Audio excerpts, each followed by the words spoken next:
development. She's the person to go to. She has helped individuals and organizations refine how they operate and how they present themselves to the world. Welcome to the show, Nthenya Macahria. Thank you so much. This is so fresh. You guys are so cool. I'm like, I need to get this job. Can I? I'll be hanging out every drive. We come and hang out here. Oh, that's so Some good. cool jams. Yeah. Such a wonderful place. Thank you both for having me. I'm so excited about being here. Thank you so much for coming. So tell us, how did you start your journey to become the woman that you are? That would mean I start from when I was a Yes, child. exactly. But so I'm going to skip that part. No, let's just go with it.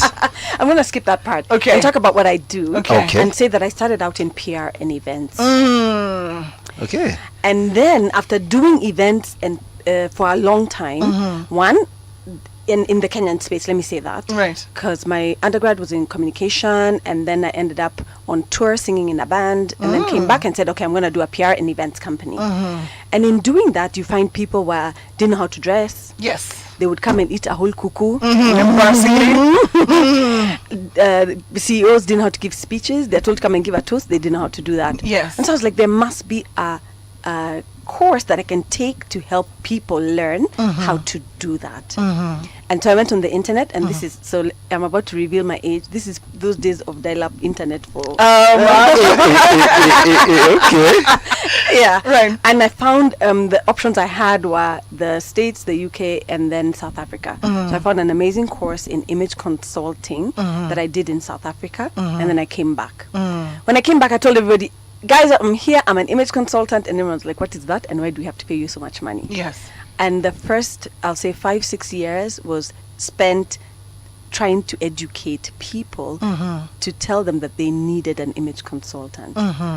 And we don't say fast forward, but after that period, one day something just happened. Everyone and their auntie was looking for an image consultant. Yes. And then that was it. We went into the space. I started out by doing, so in the space of waiting for people to figure out what it was, I had done all my relas, my friends, everybody knew what it was to get a makeover, to have your color code done. And then the space for corporate training came in, and every corporate was concerned about how people were dressed, how they looked, how they were, and that's how the image consulting business grew and went to become what it is today.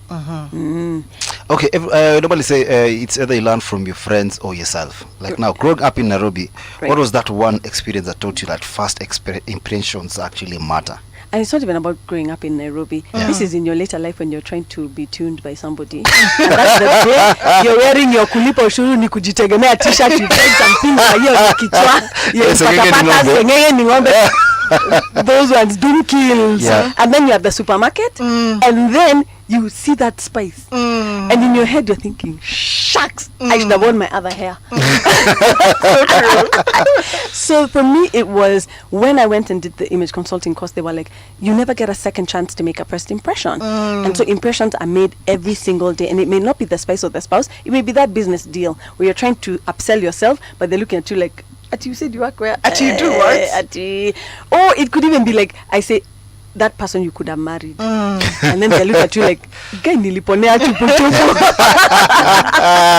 Oh my God. I dodged a bullet. And so you must look the part. All the which time. Is all the time. And Yes. that's what we teach. We say that you are your own walking billboard. The brand called you needs to showcase itself every single day, and you have to look the part. Another statistic that I found out was that people make a judgment about you 55% based on how you look. 38% is the tone of your voice. That's why we like radio people. Santi, And then 7% is your words, how clever you are, how many degrees you have, what schools you went to. That only accounts for 7%. Means you have 93% chance of being misunderstood, and you don't want to be misunderstood. You want people to see you and buy the message just based on how it is that you show up. That's very true. Does it the saying that it takes 30 seconds for somebody to decide That something is about correct. you? It is true. It is true. And just think about it. So think about it from the context of, say someone was coming to interview for a position here, and they walked into the room and they didn't look like the part. There's a way that you expect someone who is either a creative to look, or for example, you went to the bank and then the teller didn't look like what you thought they should look like. You'd be like, this one's going to steal my money. Yes. Probably hide it under the mattress where it shouldn't be. Well, the mechanic comes dressed up in a suit, You're tie. like, You're like, I was the broker.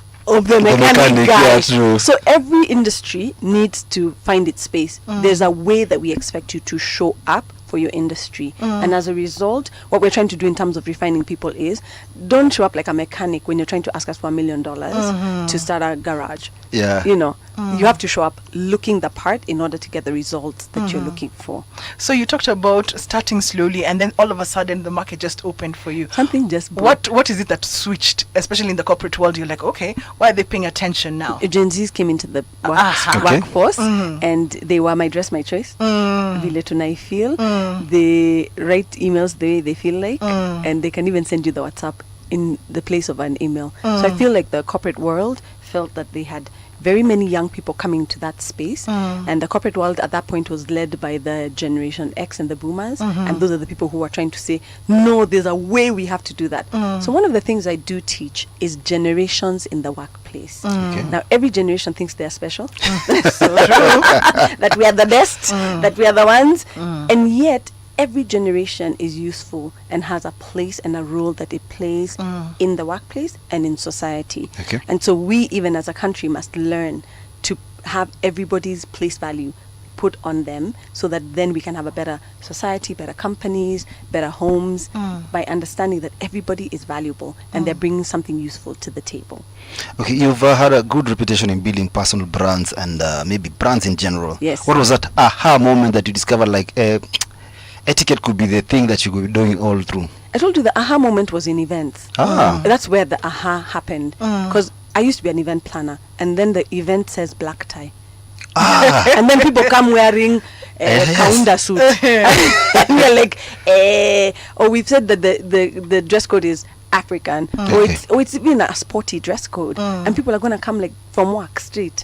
So for me, it was, how do we help people? It needed an education.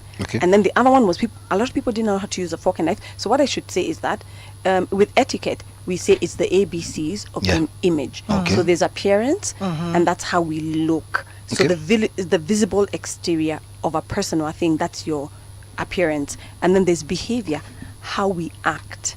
So in behavior is where you have your dining etiquette. So you'd have people there, it's a nice set menu, and tunataka kutumia mikono. Not even that. Guys even don't know the type of knife to use. Right, and that's one hand of it. So let me finish the three. So it's A, appearance, B, behavior, and then C was communication. So that's your public presentation, like what you guys are doing here, for example, is an example of communication. That at the end of the day, and at the end of this interview, you want to make sure that people have understood something and taken home something. And then D would be your digital or your online real estate. And it can go all the way till whatever, E is emotional intelligence, etc. But for me, the aha was during events. I've told you, you would give you tell the CEO he needs to do a speech. Then he stands up and he's like, all protocols observed. And you're like, which protocols are you observing? First of all, you people, what's wrong with you? So even public speaking was an issue. There, public speaking, let me just tell you, you get the mic and start going at it. You're like, I don't know, everyone wants to compare something, you see. Like remember I told you there's a clip that was doing rounds about an MC, and I believe this MC copy pasted what another MC did, not even trying to find out which crowd am I handling. So the guy is trying to dance by lonesome, and guys are just there standing like, I'm like, okay, he didn't read the room. I think guys didn't do a homework. And then there's the one for the DJ. I hate DJ. That. We come and cut you in the middle of the song. Like, come on, like. So there was a lot that people needed to learn. And for me, it was as an angst from, you guys, we can do better. And so let me help in terms of helping people up level and become, and especially now because we're global citizens, the world has opened up. You must be able to cross borders with your appearance, your actions, as well as your interactions with other people. For the younger ones who do not know how to dress, how do you advise a young Kenyan creative versus corporate executive on choosing their outfit? Well, and everybody knows how to dress. It's just understanding who is your audience when you're wearing those garments. That should make the decision. It will inform you on what to wear. So again, based on the generations in the workplace, if you're coming to see somebody who's is older and of a different culture, perhaps say from Europe, there's a certain expectation that they have of someone doing business. And so what I do is teach you the rules. For example, the international language for business is a suit. Whether we like it or not. So I tell people, you're better off knowing what the rules are of the game, lest you come and try to play basketball in a soccer match. You're gonna lose. And so in the game called life, there are rules that have been set up for image, and they've been set up long before we even thought of doing anything. And yes, those rules, some of them don't favor us on the African continent. And that's something we'll talk about in the interview. We, as the community around the continent, have decided to come up with African cultural etiquette, where we teach that there's no way you can navigate the fish and the ugali with a fork and knife, not to waste. So there's certain things that work only on the continent, so that when people come into the continent, we can teach them how to experience the continent and experience our way of doing business. So for example, we are people oriented, we're not time oriented. So I can stop to do something and be slightly late because this was important to me, a person was important to me, as opposed to the other people who we said 4:45. 4:45 I'm here. If I was at Jungu at 4:45, I'd been like, oh my gosh, you guys, bye. That's my time. I'm out, drops mic. And so it's being able to understand and help people play in the space that is Africa. So do you think the concept of professional imaging has evolved over time? It has, definitely. Walk us through, it's evolved. So I'll tell you how it started. Back in the day, there was a woman who went to the UK and came back with a suitcase of clothes, and she determined the length of the skirt. This was before the mutandao, the internet. With now technology, just from AI, you can actually create a look for an event tonight. And so there is an evolution, and artificial intelligence and technology have helped us cross places we never went to. And then, like I said, the woman came from the UK. That's where fashion used to come from. Now the fashion is coming from all over the world. And then there's our good friends from the East who can replicate that thing. A good one. a good one. Slap your brand on there. And tomorrow you have a chain of whatever it is. So those things have helped to enhance who we are, in terms of people are now taking pictures of themselves, so we can see what the fashion is in Ghana as well as what it is in Indonesia. We can be able to then decide what works for us. Now, there's also, we have come into our own space, is what I say, that we are more comfortable and confident in our space. So we were colonized British, so a lot of the things we did were British. The blue suit, the black suit, and the brown one. The black shoes, the brown shoes, and that was, I think, the lot. That was it. Now the world opened up to expose us to color, to new and different things. So yes, the world has changed and is continuing to evolve. Today, you take your photo, we put it on AI, and I'll put you in a suit immediately. Yeah, true. I've seen that. Thank God for that. And we can Photoshop you. Yes. You look like you're 21. Like me. Like you're fresh off the press. Say what now? How do you advise somebody who's got a little budget but wants to have that confidence, that swag? Let me tell you, we don't need budget to look amazing. In fact, I tell people, half of what you're looking for is in your closet already. But the problem with us is that we wear 20% of our wardrobe 80% of the time. So there's a whole lot of stuff you have that you are not wearing because of whatever. This one is comfortable, this one is what, this one is what. So I say, before even you go out shopping, before you go out looking for anything new, start with what you have. And then today's world, there's a lot of, we call them thrift, or is it vintage? That one. So there are a bunch of places that you can get actually really good stuff at affordable prices. And then I usually also advise people, have a capsule wardrobe. When you have your neutrals and then you have accessories, that's better than having to buy everything. And not like with women especially, you're invited to an event, what's the first thing you say? What's the dress I code? don't have anything to wear. That's true. And the kabati is full of clothes. That's the first thing. Why? Because we always feel like we have to make an impression. And I say sometimes it may be easier to even come up with uniform and decide this is my style.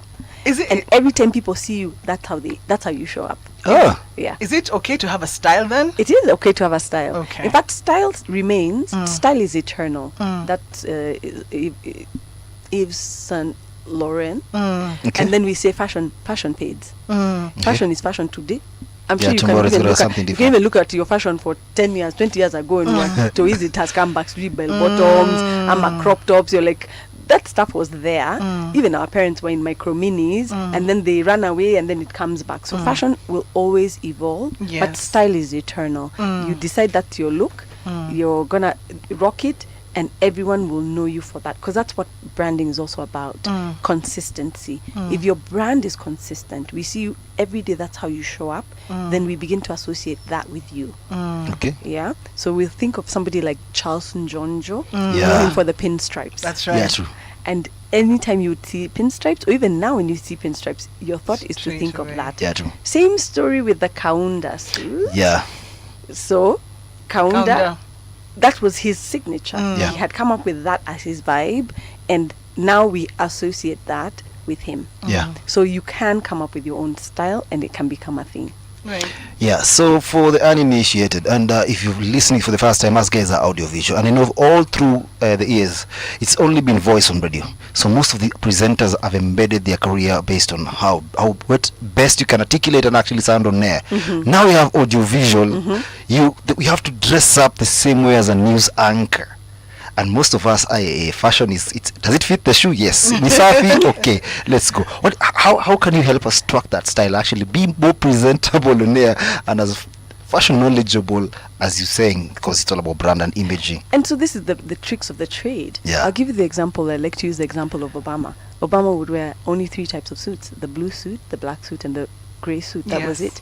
You see him with the blue suit, you don't know if it's the same suit. It could be the same suit that he wore yesterday. It doesn't really matter. And so for me, if you pick a signature style, then it's easy to keep that look. You could wear the same jacket and it's branded DJ. I mean, like, and then we know that that is your look, as Right. opposed to you thinking, "Akikesho ntava nini?" And then you start jazza in your closet with Okay. stuff that only is applicable for here. Okay. Then when you're invited to go and watch the Somali match in Yeah, in the the stadium, you don't have on the anything 20th. to wear. You start now trying to figure out what are you going to wear. Okay. As opposed to figuring that that's your style, and wherever you are, that style will work. The changes will be your shoes, you wear the sneakers and the jeans, but the look is one and the same. So I say that you can dress up and dress down looks, but for me, the capsule wardrobe is what you want to go with. Okay, so that's not a problem, because I've seen so many DJs try to replicate what other people are doing, and at the end of the day, most people get it wrong when it comes to logo representation. I agree. You just go, I'm a DJ. And what do you slap have? on. A vinyl and headphones and my name there, and they never get to sell. And a sweatshirt. Yeah, they never get to sell because there's no that. They see that they lift the image of people, actually the ambiguity on the whatever it is they're selling. Because Correct. most DJs just, if you look at the logo and then the price that they've tagged on, you're like, bro, are you sure you want me to buy this? Yeah. How does one need to go about that? So for me, I think that the first thing we'd probably do is sit down and have a chat about your personal brand. What do you want your brand to say? Okay. In the season that you're in, because also brands evolve. Great brands will stay the same, but you'll find that Coke has changed the logo, but it remained the same. The color was Yeah, always true. red, and the vibe was always the same. Okay. And so for you, it's deciding you want to be known as this type of DJ. Okay. You can be the first to start a trend that Okay. becomes a global trend. And like I said before, the world has gone, we're so digital, and the world has become so small that you can actually create a name that crosses the Kenyan borders and the Kenyan space. And for Okay. me, those are some of the thoughts you want to have in your mind, where you can transcend because a lot of times we geofence ourselves to this our little Yeah. pool, Yeah. and yet there's a really big ocean out there. Yeah. And so one of the things we would do is look through who else is doing what, who's done some phenomenal things and is making waves in the DJing space. Yeah. That way we are benchmarking not with the local people Yes. who are for slap on nini A vinyl and a headphone. right, Yeah. to what are the people doing global trends, the global standards, so that then you position yourself for that, because ultimately the brand is about positioning as well. So you want to make sure that you are positioned for success, and whatever success looks like to you. In my perspective, it needs to stop geofencing around Kenya, where the people who have money, by the way, to buy your product are probably buying them in dollars. Yeah. All right, let's take a short break. Take a break. Let's take a break. We'll be right back. And sip some.